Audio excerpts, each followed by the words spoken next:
Hey, what's up, guys? Today we're going to look at my climb to Guardian in RTA. This is like all the matches from when I was like, okay, we got to go try to get Guardian up until I reach it. This video is actually a little bit old. The threshold for Guardian has climbed a little bit, but I thought it'd be fun to look back at, choices I made, choices the opponents made, what worked, what didn't work. So let's kick it off here. So let's look at the pick ban. So he started with Molong, and I countered with Anti-Perna, which I'm not sure if that's the right call based on my monster box, but it is some of my strongest rune monsters, so that's what I went with. And I went with Ethna as another buff remover, and I allowed the Wusa. I tend to allow the Wusas more than maybe I should. So he gets the full sleep, and then he rightly works on the Meihuang. Luckily, the Meihuang's being slightly kept alive through the Perna and the Rakuni, but his defense break with the Molong is really, really solid. That's going to be a giant problem. And then he's got tons of damage in Pisama, and I'm not bringing much threat. So killing Pisama ended up killing Meihuang as well. Unfortunate, but that's how that monster works, and it worked really well that time. And he just sort of tears me up. So the first match in my series, pretty sure I'm just getting destroyed here. It happens.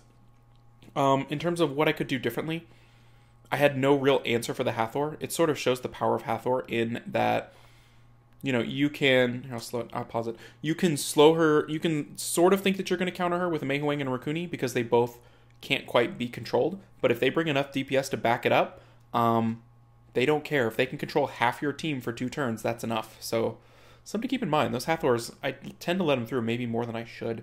And they just do horrible things. Alright, next match. I get second pick again. He opens Oki, so I go Molong Gani. And pause. So then he goes straight into double immunity. So you can tell basically what that reads as when someone does that is that they've declared, okay, these are my 3 supports. In general, people go 3 supports, 2 damage, or 3 damage, 2 supports. It's very, very rare to see 1 damage dealer. And in fact, if you do see that, it's usually a good idea to ban it so that you don't have to deal with it. So after I see his 3 supports, I know he's going 2 damage. What he's seen from me from my first 2 picks is supports, but Molong's also damage, so I only am required to bring 1 more damage for my normal setup. So Perna's my second damage and also a healer, so it's kind of nice. And then I bring Chilling because he's got double immunity, and Chilling is every single turn. Deals with that sort of thing. I try to go right into this Dark Archangel. I don't really... I think he just takes less damage, and I didn't really realize that. I probably should have gone harder into like an Okeanos or something. But we're hanging pretty tough.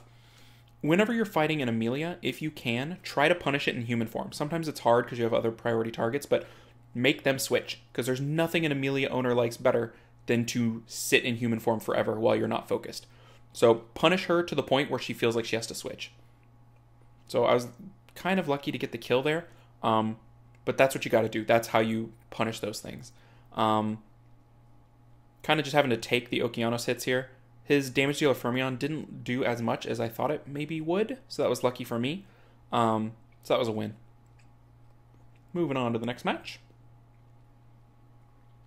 Sometimes I get stuck into weird picks that aren't what I want, and it's good to realize that. So let's take a look at how we ended up here. I opened with both my damage dealers. I tend to do that because I only have 2 that I really trust, Molong and Perna, and if I get those 2, I feel pretty good. So I usually open with those as soon as I can. He opened with double support. And actually, his whole team's kind of support, except for Tessa is the damage as well as the Chow. So he's got some tanky damage there. I went with Chilling again because we've got double immunity and the Vanessa for the speed lead. The Chow is a really nice pick by him because it counters some of my fire threats. Chilling way faster than most Chillings are built. So that's kind of nice getting those buffs up real quick. Get the strip on the Tessa. We're going right after that Tessa. So you can see, I mean, what else in the game can deal that amount of damage that fast? There's very few sources, and Molong's one of them. So pretty sweet damage dealer. Almost gets through. Oh, and he gets the counter. So now we're 3 on 3. He's got 1 damage left. I've got both of my damage. And I have tons of buff removal, which kind of makes the primary reason of his support useless. So in that case, I go right after his damage dealer. There's no use trying to... Some people would maybe focus on Triana there. There's no use to doing that. You might as well just DPS through her passive, because you can counter his support's thing, so you might as well go for it. All right, let's look at this. So this is actually a different draft for me than normal. I've gone 3 and some would say 4 damage dealers with the Ciara Ethna, Perna Molong. So this is a total YOLO comp for me as far as I'm concerned. My support is Gani, he's pure support, and then Molong is support / damage. My opponent is also heavier on damage with the Fen Yang, Chao, and Tessa, and then his 2 supports in Harmonia and Wusa. Harmonia quasi damage. She can turn things into damage. Let's speed it up a little bit here. So Wusa goes first, buffs it up. I take most of the things off Tessa. Didn't quite get the shield. That's okay. And look, the quad damage dealers gets a first turn nuke, which is always my goal. So, I think going for that first turn nuke is really, really important.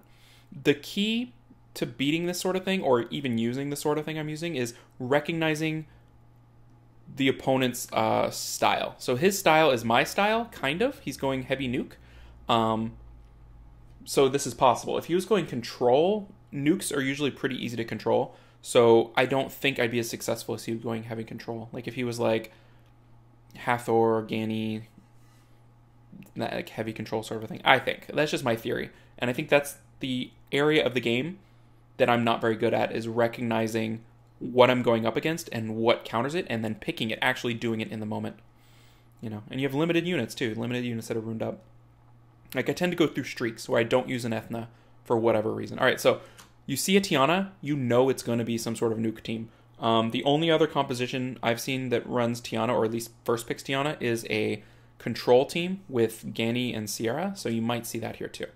So, okay, so now he's gone double booster, speed lead damage dealer. So you know it's a YOLO team trying to cleave. So bring out everything you've got that's counter cleave. And for what that means for me is I'm trying to win the speed game. If I can win the speed game, I can disrupt his cleave enough to survive. So I ban out his speed leader. I picked in some of my fastest units. The Oki is one of my fastest units. I brought in 2 speed leads, so even if he bans the Oki, my Molong will be pretty fast. But he doesn't know that. In reality, his best ban is probably the Oki here. He might have a chance to take turn 1. Let's see how it goes. But Oki with a Vanessa lead, and him having no lead, guarantees me turn 1. So I get the reset on the Bastet. Almost get the kill on the Dark Boomerang thing. But not quite. Then we get it with the Sierra. So, not to me, that means that's not a damage pony, because it should deal more damage if it's full damage. So it's not dealing a ton of damage. It's kind of going off a little bit, but not quite enough. Like the pony, the only thing with the pony that I haven't quite figured out is it almost relies on proccing multiple times. It's like it's win condition. It's like, do you want to trust a unit that has a 22% win condition? Like, the procs are great when they work, but then if they don't work, what do? Like, you want something a little more reliable. And so that's the issue I have. I really want the pony to work because I have the pony and I max skilled it, the fire one. But Helena? Diana's much more reliable. All right, let's take a look at this comp.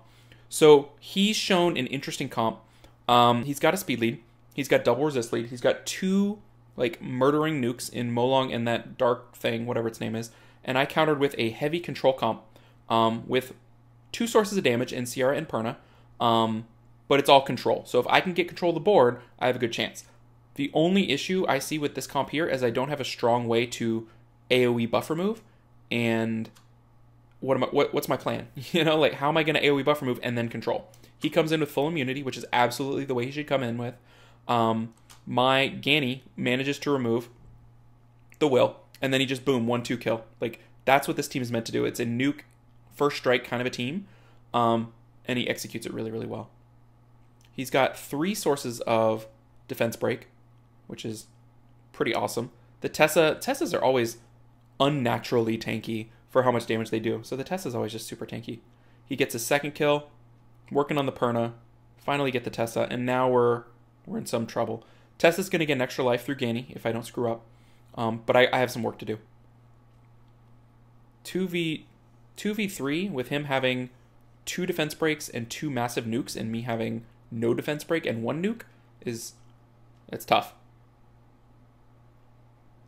Alright, so we're down to the attack power 20% down and up. Let's speed it up a little bit here. We get the second kill. Now we're working on Molong. Obviously, I'm feeling better here because I'm not dead. but now I'm feeling worse because it's just a Perna. Right, let's slow it down. I feel like we get our life. He's sequential. He extra turns. I do not. He sequentials. And then we're dead. So, I mean, I got out-procced there at the end a little bit, but I got alpha striked early, which he was going to get more turns. They weren't violent turns. They were just 4v3 more turns. He got more turns for a couple rounds, and that was all it took. Good game by him. Well done. All right, so he goes Wusa first pick. I want to finish these picks and then talk about it. Probably not my best play is to go Perna that early against a Wusa, because that allows him to set up his anti-Perna team. I should have gone maybe Molong Gani. Why wouldn't I not go Molong Gani? That's just the most toolsy team you can ever come up with.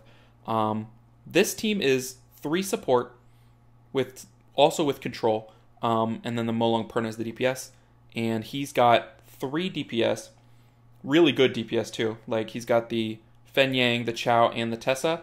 So I don't know. It's a good looking team. It's got a lot of support too. We'll see how it goes. I don't really remember how this one goes. Speed it up a little bit. So I buff remove on the Wusa, and then I'm going to kill Perna. Oh, I don't quite get it. Oh, that's so unfortunate. Had that Perna hit a little harder, I'm good to go, you know? So what does that mean in the future? There's nothing I did wrong there. It was just the Perna was tankier. I could ruin my Perna more DPS, but then he would be squishier. I don't know. And then how many fights would that win for me versus keeping the Perna alive? I also don't know. So things to keep in mind. And now I'm down to 2 support. He's got a DPS and really good sustain support, so I can't imagine that I win this. But you can kind of get a feel for it if you look at the pick ban. You can kind of get a feel for what's going on. Like, he brought his anti-Perna team, which was Tessa, Chow, take a million turns with Raccoony. I mean, that's a good anti-Perna team. Sometimes all it takes to kill your opponent's main threat is a Raccoony type monster. You take a turn with your best damage dealer, you boost him up, you do it again, you know? So, another good win for my opponent, unfortunately. But, you know, RTA is winning and losing, right? You win and you lose a lot. All right. Let's see what we got here. This is Hua. I think he was at the Invitational the other day, which is kind of cool. Let's take a look at the picks. So, his Tiana pick indicated cleave. So, I tried to go as anti-cleave as I can. My Gani and my Oki are my units that with a speed leader should outspeed anything on his team without a speed leader, if that makes sense. So these cleave teams very rarely run double speed lead. It's pretty rare. So if you can get in 2 units plus a speed lead, you better outspeed their buffers. So that's my plan here. I'm just trying to outspeed.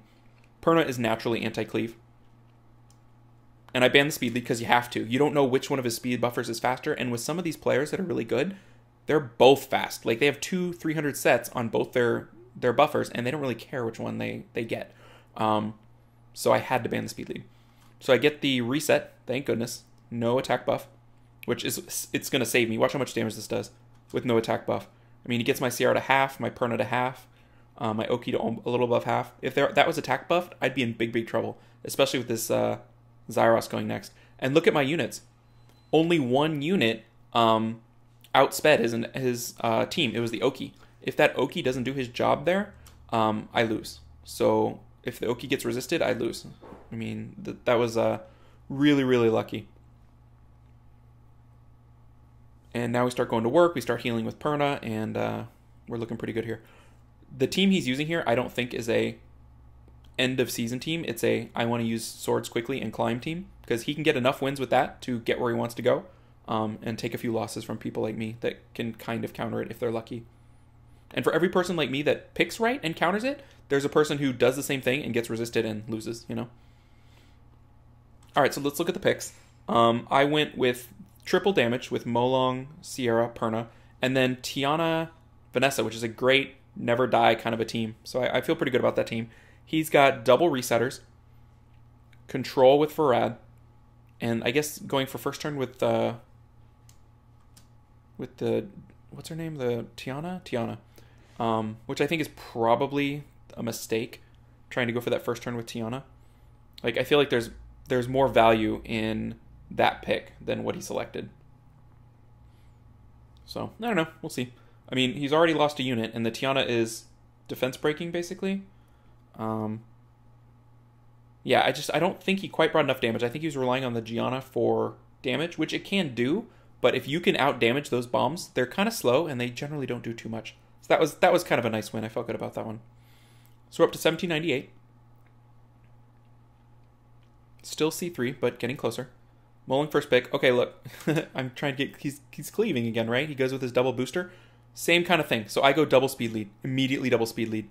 He picks a speed lead, he picks his DPS, and then he picks a boomerang. These boomerang cleaves, I don't know why anyone would ever ban anything other than the speed lead, right? Because you can't allow the boomerang and the chakram to work together. And then he has 2 buffers, so what do you care? Some people might prefer the attack buff, but then you're dealing with boomerangs. You never want to do that. And he's got a nice little counter to my wind in the Leica, so as far as cleaves go, this is pretty good. We get the nice Ganny reset. Oh, thank goodness. So we're not going to hopefully have problems with that thing for a little while. Get close to killing it, and then Perna murders it. Now we're bombing Leica just to control him. Leica is his win condition. He knows. He's done. So, yay, we beat another cleave. If you can't beat cleaves, it's going to be really hard to climb, because you're going to be 50-50 against control and immunity, and cleaves, if you're losing to every cleave, I don't think you can get Guardian. You gotta be ready. So he opens with Hathor. If anyone opens with Hathor and you have a Ganny, pick the Ganny. It picks them out of their combo. It's like a free ban. I would say alternatively, if you're a Hathor owner and someone picks Ganny, pick your Hathor, you know? Like, break that up so that you don't have to deal with it. So I'm going with my pretty typical team. He rightly goes double water at the end. Varad, you know, maybe not the best pick because he's control and he's sort of out of the meta a little bit. But the Chow's a really solid pick. And I go with Triana, super safe. This is what I should do more of against C3s, people that in theory I outrune. If I outrune someone, I want the match to last as long as possible because my runes, my speed will all eventually shine through. You don't want quick matches if you outrune someone because those can go either way, you know? If it's a quick kill, it might not be on your side, and I've had some problems with that lately. I set myself up for a quick kill for my opponent in the conk level, that's the curse of getting Guardian is fighting conk players that go 3v4 really quickly. So we get our 3v4 going really quickly. We're basically playing like a double immunity. We just last forever and hang around, except without any immunity. I mean, we've got the Triana, but we're basically playing super, super safe and just relying on our rune quality. We're trying to kill his other damage dealer in the midst of all this control. I don't know how successful we will be, but I think that's a decent theory. Chow's a bit of a problem because he kind of keeps himself up. He's kind of like getting Perna heals every turn without a Perna, but I think you still got to go for the DPS. You can't let that hang around. That could swing things quickly. So let's speed it up a little bit. He gets the kill on Perna. Perna comes back with a attack buff. Look at that big old heal from Triana. So we get the win. Now we're moving. Speed up the loading. Molong first pick. It's interesting to watch people pick. So his anti-Molong team is probably Fen Yang, and the Wusa he probably picks every single time. He goes double immunity, and I bring the chilling. I bring Varad, probably because I just saw the Varad. I'm thinking Varad, I don't know why. We're dealing with a fire-heavy team with the Garo, but Varad's probably not the best pick here, especially now I'm picked into only one support with the Perna, and I'm dealing with a lot of issues on the other side. Let's see how we do here. So that's the value of a swift Ganny. If your opponent is not on will for the Wusa, you lock down Wusa turn 1, and then their turn counter cooldowns are synced. So every time it comes up, you just lock down the Wusa. You don't have to think about it. So that Wusa is now out of this fight. So now I just got to deal with the rest of the business here, the Sekhmet Garo. So we're trying to kill the Sekhmet because we can actually kill the Sekhmet, whereas Garo's kind of hard to kill, and the Panda lives forever. We don't want to get reset. We just don't want it to live. So we just barely get the Garo. We catch him at a good time on his attack bar, and we get a quick kill there. He quits out. Rematch. Rematches are always fun. He first picks Molong, takes it away from me, and then I'm dumb. This is what I'm doing. I'm doing dumb things. I'm like, ooh, I'll take your things. That's not smart. Take your best things to the fight. Don't take their things just because you want to. He brings basically the same team. I'm in this kind of okay wind comp that feels okay, but I'm dealing with a lot of multi-hitters, and a good hitting Theo is just problems. I missed the Wusa reset that time because it's not Ganny, it's Oki. He relies on accuracy, and my accuracy is only like 78, so why would it work? And now we're in trouble. Trying to shut down the Molong. Feel pretty good about it here. Oh man, look at that Theo. Just murdering Ethnos. If you have a choice of targets, Ethna's a pretty good one because you know that she's most likely on crit slot 4 and speed slot 2. So she's missing 1 HP rune that a lot of monsters have. So now he's 3v4. He's still got all his tankiness left. I'm getting a little bit of control. We get the nice stun on the Wusa. And we don't detonate the bomb. That was a mistake. I thought I had one more turn. I was very wrong. And now Theo's just murdering people. And everybody's dead. So rematch did not go my way. I was not smart. That was not smart to pick a Garrow that I was... especially picking a Garrow that early before he sort of declared his strategy is just not intelligent. Alright, we're going to stop it here. My picks are back to my classics. I basically was like, I'm being dumb. I need to pick my classics, my normal baseline team. He's got some weird stuff going on here. I ban out the Diana because to me that's the only source of damage. Everything else is support. You know what I talked about, the 4 support, 1 damage. So that's my thought here. It's problematic support, but it's mostly support. He cools down my Triana. And now I'm not sure what his team's trying to do. He gets a full provoke. And I'm like, okay, I'll defense break you and just go after you. And then here I'm having I'm worried a little bit because I'm not getting Perna heals because she's heal blocked. So in my mind, I'm like, is this team reliant on heal block and taunt? Because that's not a horrible idea. I mean, it's kind of strange, but I was like, man, that's not a bad idea. Unfortunately, Tiana has a cleanse as well, so we're able to get the win.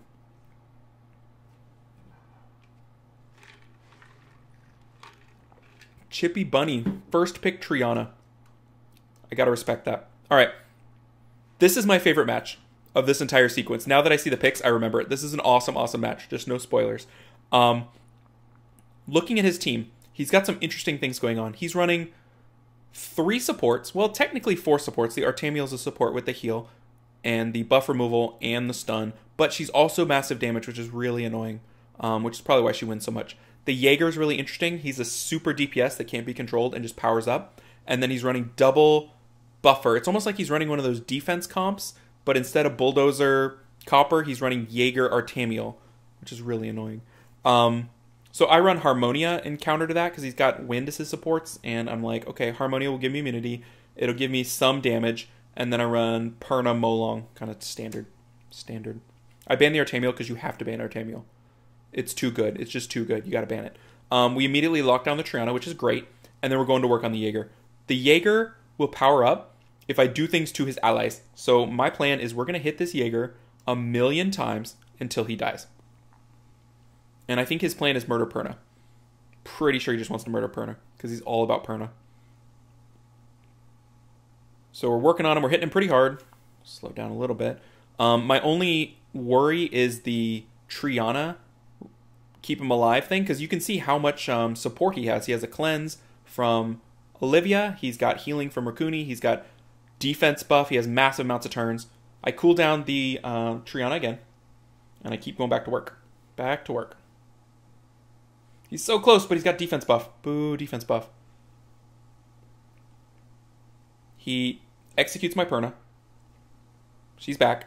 I can refresh his cooldown, so I'm not super worried about him dying because Vanessa keeps him alive, he keeps himself alive, Ganny keeps him alive. He's going to have to kill this thing a lot. And I'm thinking I can kill this Jaeger eventually because I keep hitting him really hard, and then I'll work on everybody else. So we Harmonia him down. We heal up. Perna's got attack buff. Bam!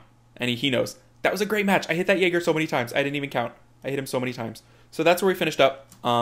With kind of a nice 100 matches, 65 and 35. So nice, even 65% win. We're in the top 1%. Again, this was not recent. It was like a week ago, something like that. And we're still hovering around the top 1%. Victory rate is going down because I'm being dumb. But I need to not do that. So hopefully I won't do that more. So that's the climb to Guardian from when I started pushing to when I hit it and finished. And I think I bought a shiny Sparkle Wings right then. So I hope this was helpful. I like to kind of talk through my thought process, my opponent's team composition, what I'm thinking, what I assume they're thinking, and then just go for it. The main thing to not stress about, and I know it stresses everybody out, is if you get proc to death, you get proc to death. Just count as a loss and move on, you know? If you pick correctly and you play correctly, that's all you have control over. So that's my main piece of advice there. So if you want to see more of this sort of video, I will definitely post more in the future. But thanks for watching, everybody, and take care.